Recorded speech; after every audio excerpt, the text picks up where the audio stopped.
Welcome, fell back in my chair when I everyone. did that. You fell in your chair?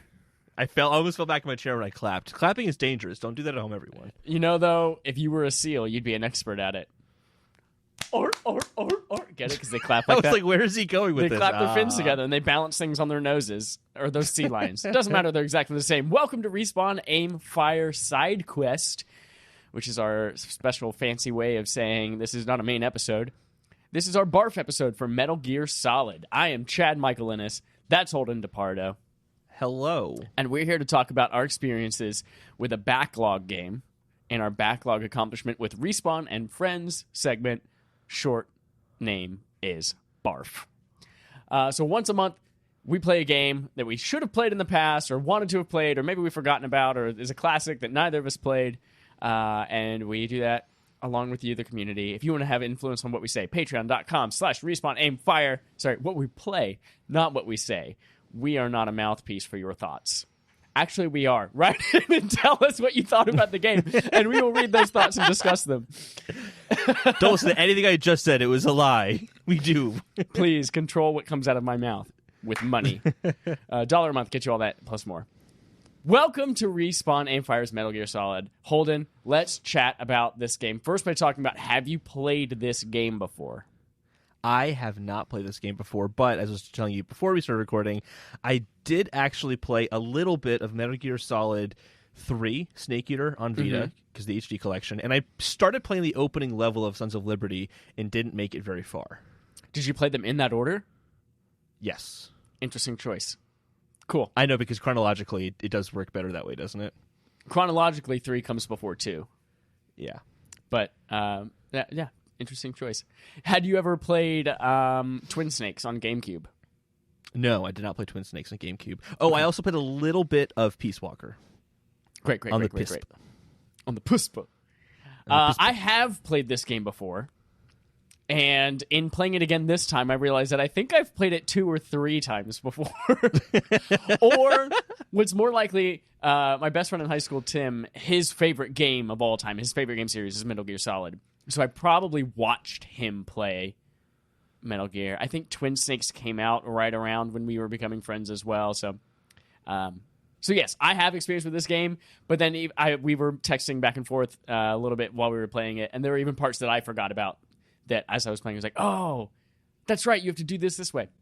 Anyway, I want to start with a little bit of background about the game, as I like to do. I'm going to talk about the reception of it, and then a couple of fun facts about the development of it, and then we'll get into our thoughts on the game itself. I've got a lot of stuff on this one, because there's a lot of information out there. Metal Gear Solid, released in September 1998 in Japan, and just a month later in October in the US, and then a year later, not a year later, the next year, 3 months later, in Europe. It was well received, shipping more than 6 million copies, along with 12 million demos, and scoring an average of 94 out of 100 on Metacritic. Surprises me that it's only 6 million copies. It is regarded as one of the greatest, most important video games of all time, and helped popularize the stealth genre and in-game cinematic cutscenes. A couple of things from reviews. The review by IGN said Metal Gear Solid came closer to perfection than any other game in PlayStation's action genre, and called it beautiful, engrossing, and innovative in every conceivable category. They also called it Gorgeous the founder. I'm sure at the time it was.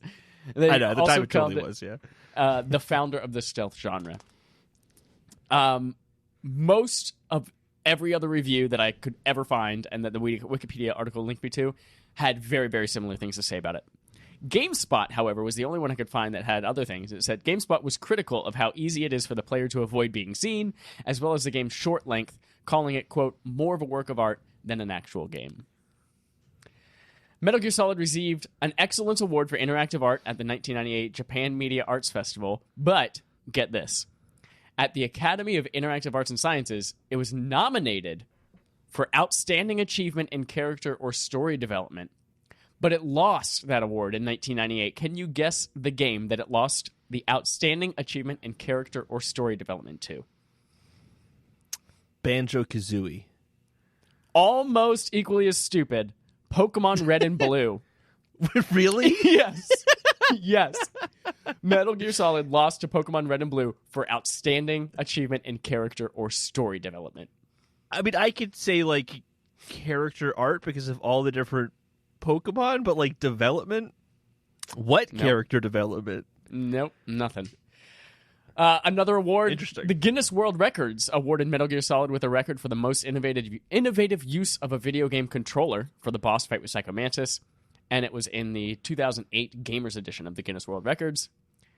And its success prompted an expanded version for PlayStation and PC called Metal Gear Solid Integral, which I had no idea existed, but we'll talk about in a second. And then the GameCube remake, Metal Gear Solid Twin Snakes. Interestingly enough, this game is not really easy to play today. If you don't have a PlayStation Classic or a Vita with a PS3 that you can sideload it onto, or a PSP, it's kind of like really difficult to find, or like a 360 that came with it. The development. This is cool. It was originally started in 1994. The development, Hideo Kojima started thinking about making this game, which was the third sequel in the franchise. The third game in the franchise. As a game for the 3DO interactive multiplayer console. But then the 3DO was discontinued in 1995, so it shifted development to the PlayStation instead. This was titled Metal Gear Solid rather than Metal Gear 3 because of the fact that the Master System versions of the previous ones were not widely released. Notably, Metal Gear 2 Solid Snake was only released in Japan and was not ported to any other platform at the time. So this would be the third game in the franchise that most of the world hadn't even played the first two of, which is why they just said Metal Gear Solid. The characters and mecha designs were made by artist Yoji Shinkawa based on Kojima's concepts. And according to Shinkawa, Solid Snake's physique in this particular installment was based on Jean-Claude Van Damme, while his facial appearance was based on Christopher Walken.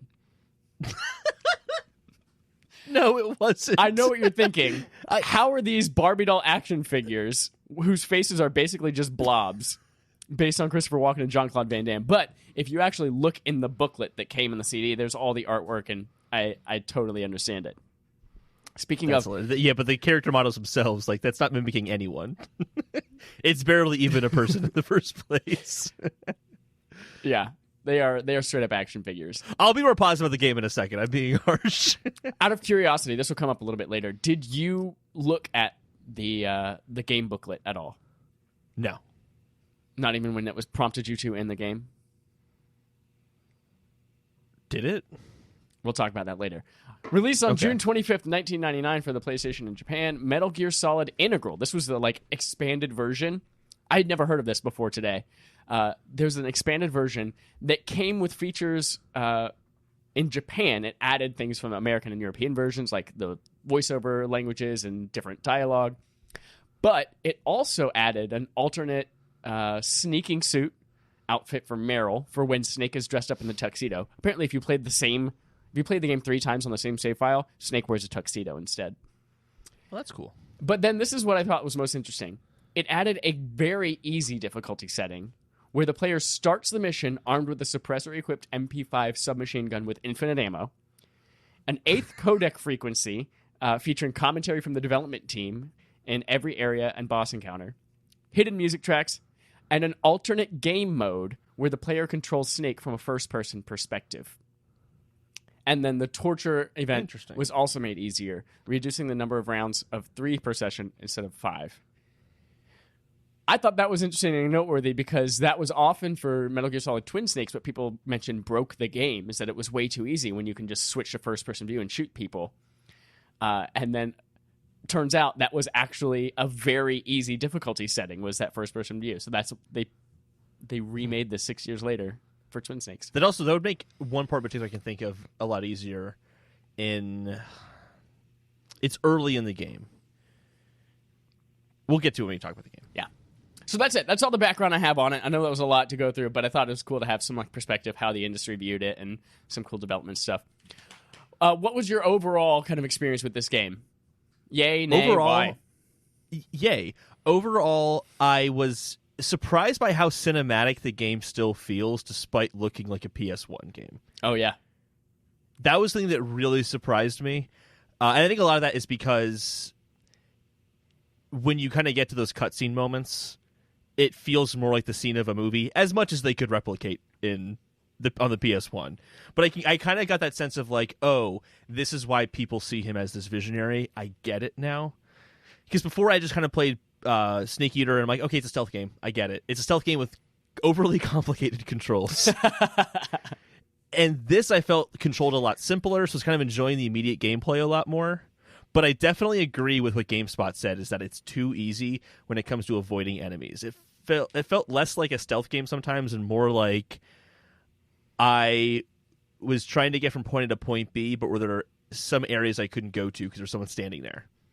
But eventually they'd be gone. It didn't feel like a stealth game. It just felt like a restricted section I just couldn't walk into.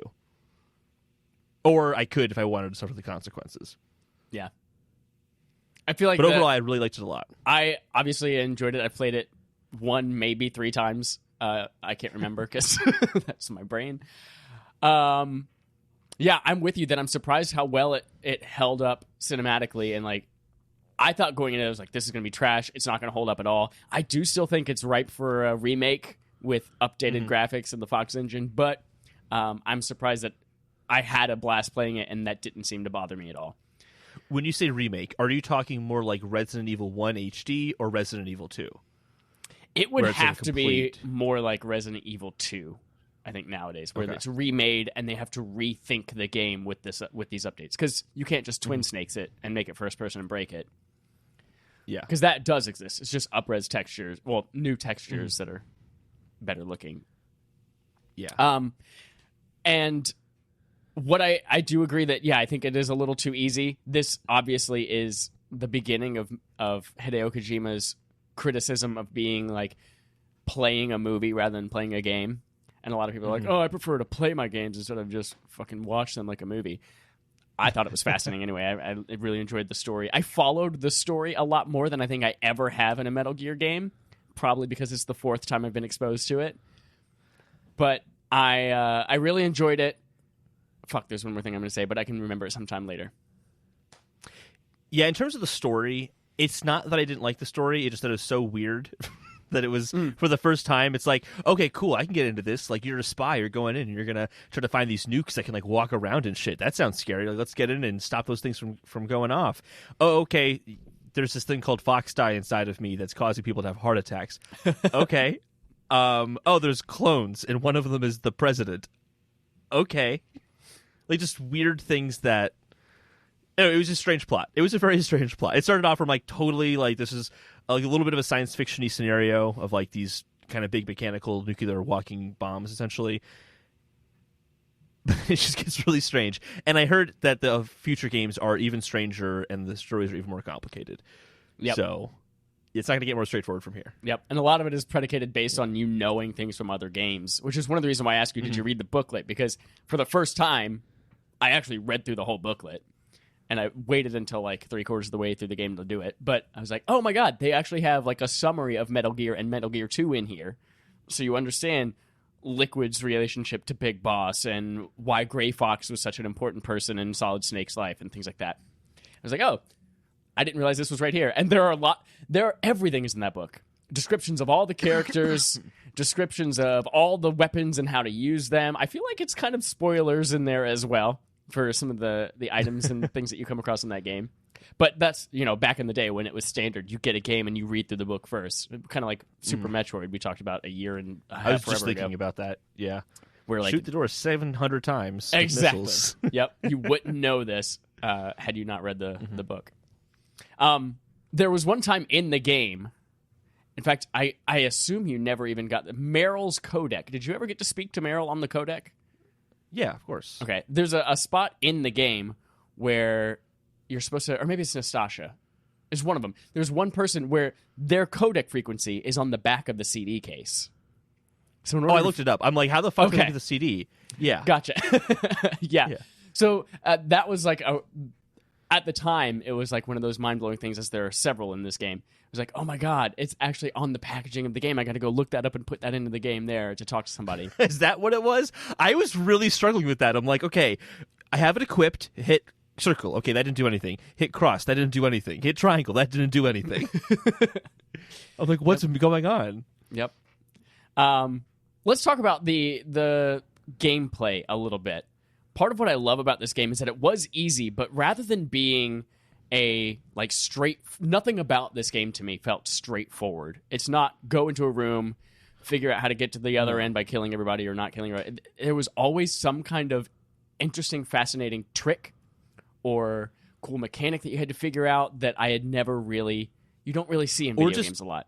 A place you had to explore to find something before you go to the next area. Because if you go to the next area without that thing, you are fucked. If you go to the minefield without the thermal goggles... Yep. Oh, I didn't even get the thermal goggles. You never got the thermal goggles? No. Oh, man. Those were essential. I had the mine detector. The mine detector, but I never had the thermal goggles. So I was actually at a certain point I looked at a guy and they're like, pull out your thermal goggles. I'm like, well, those are really fucking far now. So yeah, those are super far away now. Yeah. Yeah, if you didn't have those thermal goggles, so much of this game, like seeing the lasers and things like that as you're going through. Did you get through the lasers? I used the cigarettes. The cigarettes. Yeah. Yeah. Which, here's a weird thing, is that's where I think maybe I played this before, because I don't remember anything in the game telling me I could use the cigarettes, but I got there, I'm like, right, cigarettes. That's what they're used for. I don't know how. It's one of those like gaming knowledge things that like is passed down from generation to generation. It's like everyone knows, oh, that's a moment in Metal Gear Solid. Like, oh, the guy smokes cigarettes. You can use them for lasers. Yeah, that was my father's passing words. Were remember to use cigarettes to see lasers in Metal Gear Solid on PS1. My dad's still alive, to be clear. He's not. But does he have cigarettes? But when I went out to college, those are the words he told me. Son, before you leave the car. My dad waited till I went to college to have the condom talk. Yep. In a moving truck. No, it wasn't a moving truck. It was a van. So anyway, it was a moving truck on the way to move my brother to St. Louis. I had that talk Christmas Day in my stocking, 14 years old. In your stocking? Wait, you got condoms in your stocking? Yeah, I got 4 12-packs of condoms. Whoa! Man. Really uncomfortable, really awkward. Oh, man. That's awesome. So yeah, what were some of the game mechanics, like the interesting twists of things you had to do, or like non-traditional gameplay elements that you had to figure out to get out of a room or do a boss battle? Did you have any that stood out to you? I mean, obviously the Psycho Mantis switching your controller input was pretty... That's, like, I think, kind of the obvious go-to. But I think the thing that stands out to me is more just that when I get to a boss, there's this element of, how on earth do I even get past this? Like, the tank, early on, like the tank especially, I'm like, I've been avoiding these individual guys because they'll fucking kill me immediately. And now you want me to take on a tank? That's ridiculous. And it just kind of... oh, okay, I have these grenades. I can throw the grenades. It's going to be fine. And just kind of piecing together. Like, the bosses were the most interesting part of the entire game to me. Whereas, because it was easy to avoid enemies, the bosses is the main challenge point. Yeah. And they're also all characters in the world that are interesting. None of the bosses really felt throwaway. Like, the ninja character was introduced in a cool way before we get to him. I liked that boss fight a lot. It's also cool because... all the bosses take place within this island as well, and I thought the island actually was more fun to explore than I thought it was going to. Yeah. But in terms of individual mechanics, I missed out on the thermal goggles, so that might have been a fun mechanic. With the mine detector, did you figure out how to pick up the claymores as well, or did you just avoid them? No, I figured out how to pick them up. You just crawl on top of them, yeah. I think it told you that. I've never actually used the mine detector in the game because I've always gotten the thermal goggles. What does the mine detector do? Does it tell you exactly where they are? It's really easy. It puts them right on the map, and you can even see the scope of like where they're pointing. Oh, cool. Yeah, it's really easy to avoid them, actually. Excuse me. I also just loved the final sequence where you're on the cars, on the Jeep. Oh God, escaping. I was so frustrated. That was really with that. cool. You were frustrated with that? It's because I did it like 6 or 7 times and failed every time from dying because I didn't realize you could go into first person view. And when I get into first person view, I was like, oh my God, this is so much easier. So I was just trying to like spin with the directional pad. Yeah. The part that got me really frustrated was the lasers in the beginning. Not because I couldn't see them, but because I'm using the directional pad. So I'd be like, move forward. Not that far. Fuck. All right. Let me do this again.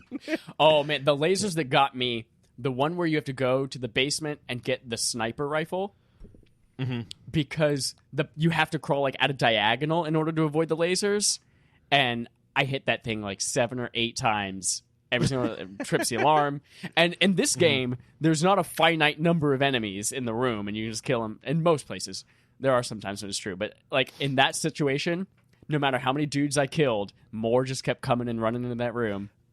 I found that to be inconsistent. Some areas, I feel like I would get caught up. Sorry, right? There was what was the area? I can't remember the room, but I would keep getting to try to go to this one particular room because you had to go in there, and I kept getting seen. And so I'd kill the guy who saw me, and then 3 guys would come up and start shooting at me. But then other times, only one would come up. And one would come up, I'd kill him, and then just wait, like, okay, when are the other 2 guys going to show up? And they wouldn't show up.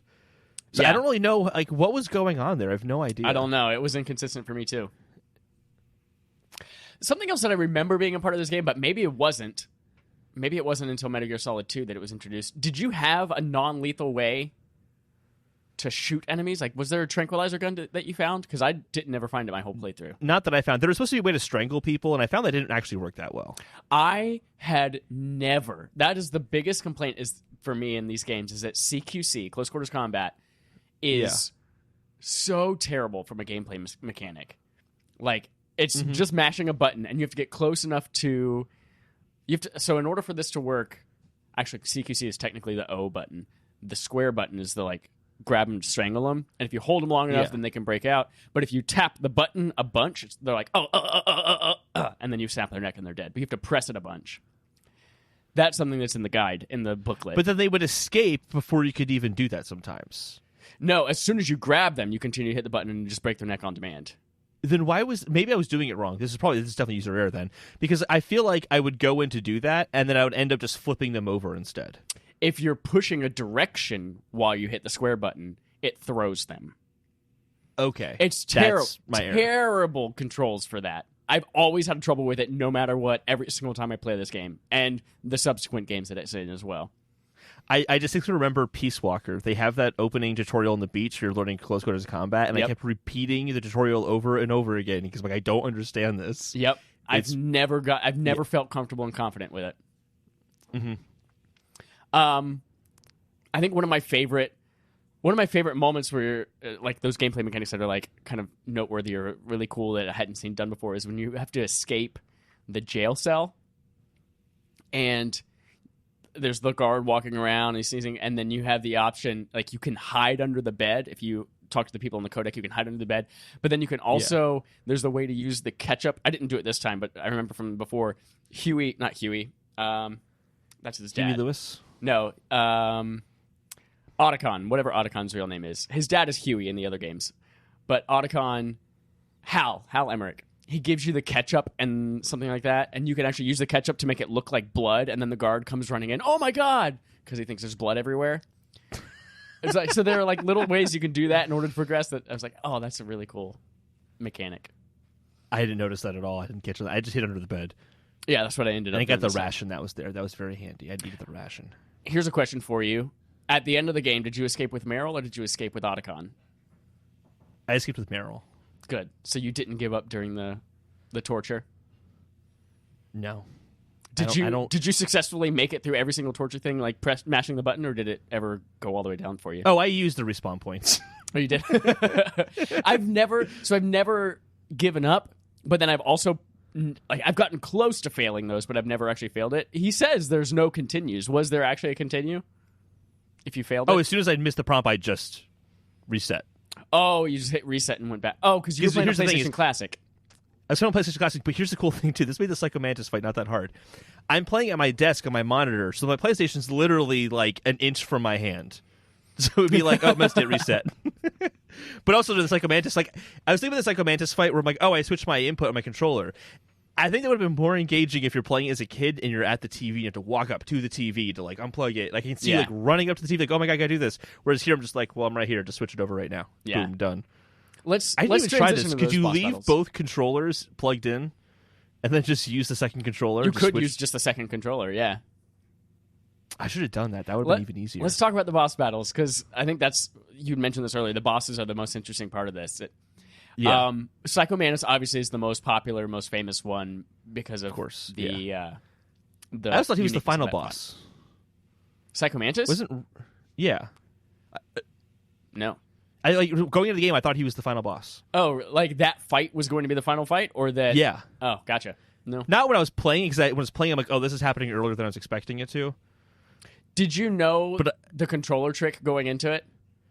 I did, yeah. Yeah, I feel like that's been spoiled for a lot of people. There are a couple of things that... It's like Bruce Willis is dead in The Sixth Sense. Everyone knows about it. There are a couple of cool things My father told about me it. when dropping me off at college. You didn't get a chance, I'm sure, to see this, but part of the cool thing that he reads your mind, and part of that is by looking on your memory card and seeing what games you played. It's like, I see that you've put blah, blah, blah hours into so-and-so, but you don't know that he's reading your memory card. And you're like, how did you know I have that game? So I thought that was a really cool, unique thing. And then when he's like, I'm reading your mind, and you're just like, how the fuck do I stop him from reading my mind? And they're just keep telling you in the codec, well, you need to stop him from reading your mind. How can you think about it? And then eventually, if you die a lot and you keep asking them a lot, they're like, I know, switch your controller to the other controller port. I'm like, oh, okay. Well, no one would ever think to do that.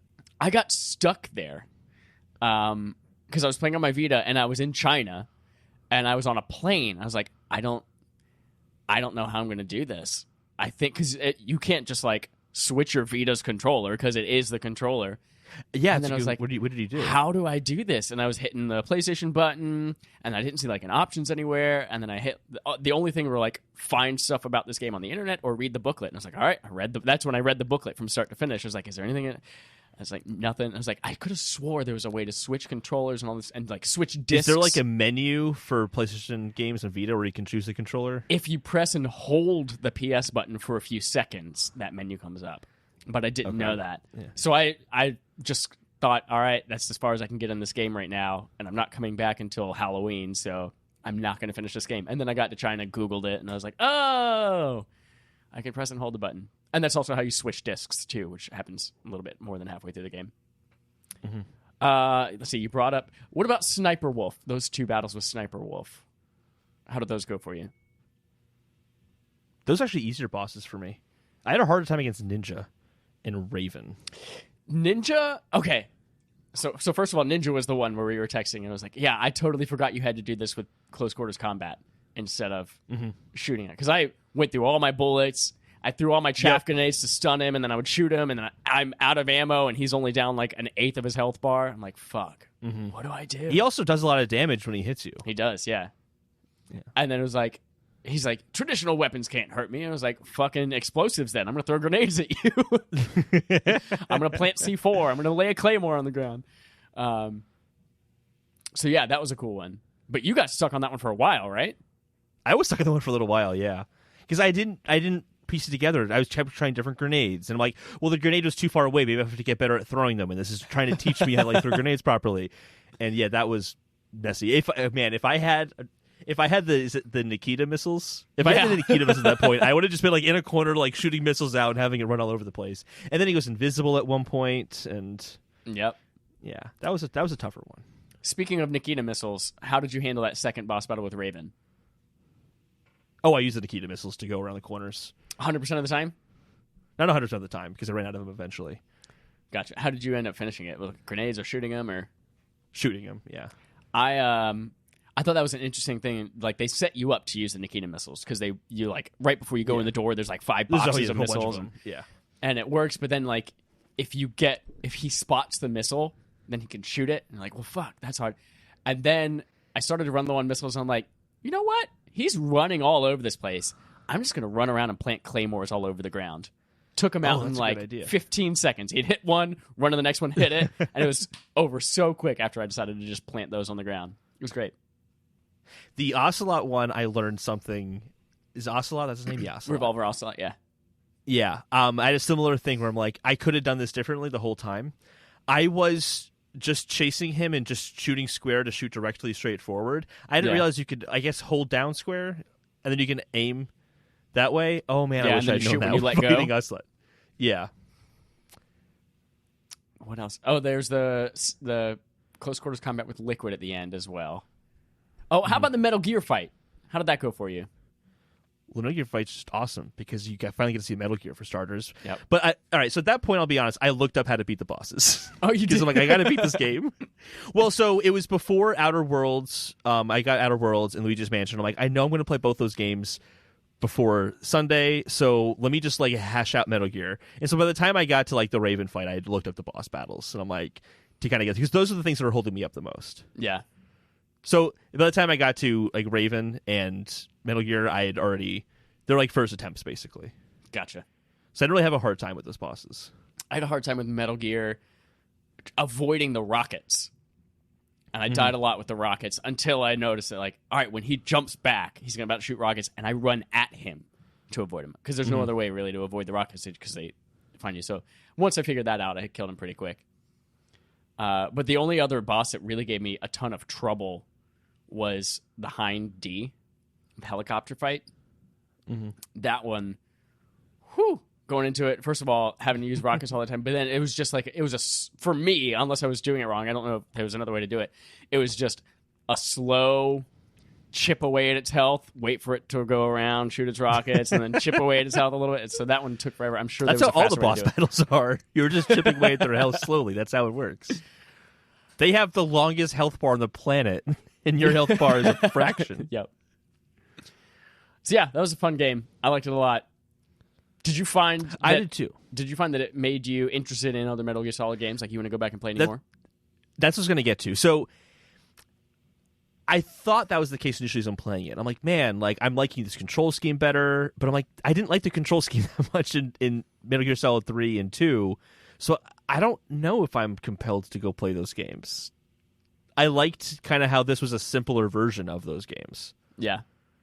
It wasn't as, like, the controls are much, much easier to figure out than they are in 3 especially, I would say. Yeah, 2 just kind of builds with a couple of extra things on 1, like the ability to have the suppressor, hold people up at gunpoint, hide them in places, like people can discover their bodies and track you down that way. But yeah, 3 definitely gets a lot more complex with the stealth and all the different types of camo outfits, and then yeah, it's definitely more complex. It makes me definitely... I'm going to load them on my Vita, and I'm going to carry it around with me, and we'll see if I ever get around to it. But I absolutely... See, all of this, I want it to make me go back and play Metal Gear Solid 5 and just continue chipping away at that. Because I beat that game, but I just want to go back and continue beating missions and unlocking cool shit and cool power moves and... But I want it to also be a big journey that makes me go through all of them. And I platinum Metal Gear Solid 3, but I didn't platinum Metal Gear Solid 2. We have to replay Metal Gear Solid 2 3 times in order to platinum it. You have to play it on every difficulty and get all the dog tags. And you can't just play the highest difficulty and it retroactively gives you the others? No, because you get different dog tags. There's like 2 guys in the room that give you dog tags on the easy difficulty. And then you go to normal and there's 4 guys in the room, but all 4 of those guys have different dog tags than the other 2 guys. So you got to collect all the dog tags. Got to catch them all. Damn. Great. That's it. If you had fun playing Metal Gear Solid, let us know all about it on Twitter. Holden, what's our game for next month, November? It is officially Undertale. Under Tamale. With 3-1 voting on Patreon as of right now. We had a tie, and then we had to do a tiebreaker. We had a tie. Yeah. What was the other game? Minute. Right? Minute. Yeah.